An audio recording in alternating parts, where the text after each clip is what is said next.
Hello বন্ধুরা, আজকে আমরা জানবো বিএনপির ৩১ দফা সম্পর্কে। আমরা জানবো কিভাবে বিএনপি সংবিধান সংস্কার থেকে শুরু করে স্বাস্থ্য খাত এবং অর্থনীতি সম্পর্কে একটি ৩১ দফার রূপরেখা তৈরি করেছে। চলুন বন্ধুরা জেনে নিই। প্রথম ধাপে আমরা জানবো সংবিধান ও রাষ্ট্র ব্যবস্থা সম্পর্কে। বিএনপি বলছে পরপর কেউ 2 টার্মের অতিরিক্ত মেয়াদে প্রধানমন্ত্রী থাকতে পারবে না। নির্বাহী ও আইন ও বিচার বিভাগের মধ্যে ক্ষমতা ভারসাম্য। বাংলাদেশের রাষ্ট্রীয় ক্ষমতার ভারসাম্য প্রতিষ্ঠার জন্য দলটির নির্বাহী বিভাগ, আইন বিভাগ ও বিচার বিভাগের ক্ষমতা, দায়িত্ব ও কর্তব্য সুসমন্বয় করা হবে। সরকারের প্রধানমন্ত্রী এবং মন্ত্রিসভার নির্বাহী ক্ষমতার মধ্যে ভারসাম্য আনা হবে। উচ্চকক্ষ বিশিষ্ট আইনসভা তৈরি করা। রাষ্ট্র পরিচালনার লক্ষ্যে দেশে বিভিন্ন নাগরিক, শিক্ষাবিদ, পেশাজীবী, রাষ্ট্রবিজ্ঞানী, সমাজবিজ্ঞানী, প্রশাসনিক অভিজ্ঞতা সম্পন্ন ব্যক্তিদের মিলে একটি উচ্চকক্ষ আইনসভা প্রবর্তন করবে বিএনপি। সংসদ সদস্যের স্বাধীন মতামতের সুযোগ প্রদান করা। আস্থাবোধ, অর্থতহবিল, সংবিধান সংশোধনী বিল এবং রাষ্ট্রীয় নিরাপত্তা প্রশ্ন জড়িত এমনসব বিষয়ে ব্যতীত অন্য সব বিষয়ে সংবিধান ৭০ অনুচ্ছেদ সংশোধন করে বাতিল করা হতে পারে। আমরা দ্বিতীয় বিভাগে জানব নির্বাচনী সংস্কার সম্পর্কে। নিরপেক্ষ তত্ত্বাবধায়ক সরকার অধীনে নির্বাচন। বিএনপি তাদের সংস্কার কমিটিতে বলছে, বাংলাদেশের গণতন্ত্র ও ভোটার অধিকার পুনঃপ্রতিষ্ঠা এবং স্বচ্ছ গণতান্ত্রিক প্রক্রিয়াকে স্থায়ী, সাংবিধানিক ও প্রাতিষ্ঠানিক রূপ দেওয়ার লক্ষ্যে তারা একটি নির্বাচনকালীন দল নিরপেক্ষ তত্ত্বাবধায়ক সরকার ব্যবস্থা প্রবর্তন করবে। নির্বাচন কমিশন পুনর্গঠন।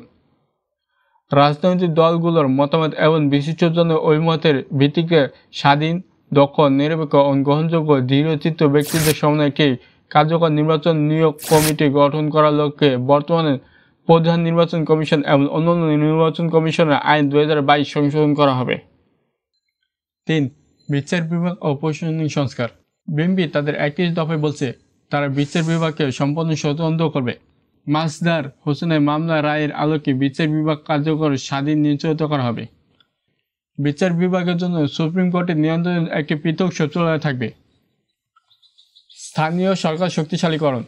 ক্ষমতার ব্যাপক বিকেন্দ্রীকরণের লক্ষ্যে স্থানীয় সরকার প্রতিষ্ঠানগুলোকে অধিকতর স্বাধীন, শক্তিশালী এবং ক্ষমতাবান করা হবে, যেন তারা শিক্ষা, স্বাস্থ্য সহ বিভিন্ন পরিষেবা প্রদান এবং উন্নয়ন কার্যক্রমের কার্যকর ভূমিকা রাখতে পারে। প্রশাসনিক সংস্কার কমিটি। দেশব্যাপী উদ্বুদ্ধ পরিষেবা, জনপ্রশাসন ও পুলিশ প্রশাসন গড়ে তোলার লক্ষ্যে যোগ্য, অভিজ্ঞ এবং প্রজ্ঞ ব্যক্তিদের সমন্বয়ে একটি প্রশাসনিক সংস্কার কমিটি গঠন করে প্রশাসনিক সংস্কার এবং পুনর্গঠন করা হবে।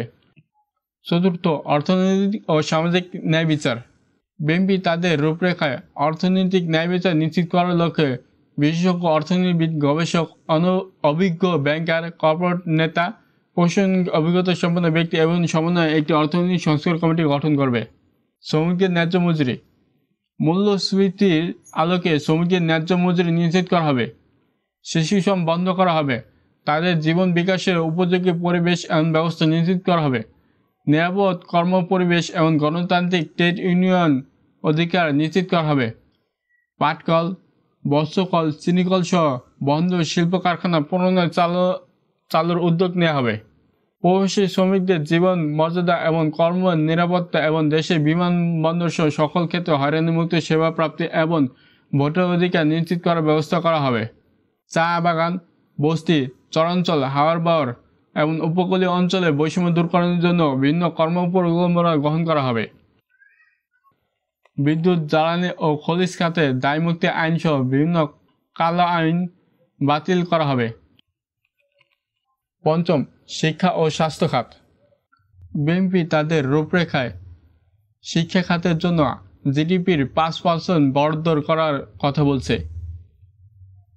এই বরাদ্দের মোট অংশে তারা উচ্চশিক্ষা এবং মাধ্যমিক ও নিম্ন শিক্ষা ব্যয় করার চিন্তা ভাবনা করছে।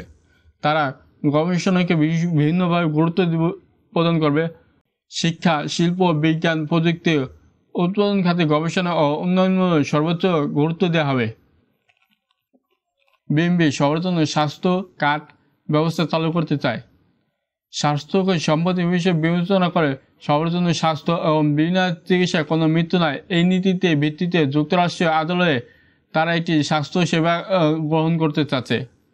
তারা স্বাস্থ্য খাতে বাংলাদেশের মোট জিডিপির 5% ব্যয় করতে চায় এবং দারিদ্র্য বিমোচনার জন্য স্বাস্থ্য খাতে যারা দারিদ্র তাদেরকে বিনামূল্যে চিকিৎসা প্রদান করা হবে। এগুলোই ছিল বিএনপির 31 রেখা রূপরেখার মূল পয়েন্ট। আপনারা চাইলে আমাদের চ্যানেলটি সাবস্ক্রাইব করতে পারেন। আবার দেখা হবে। ধন্যবাদ।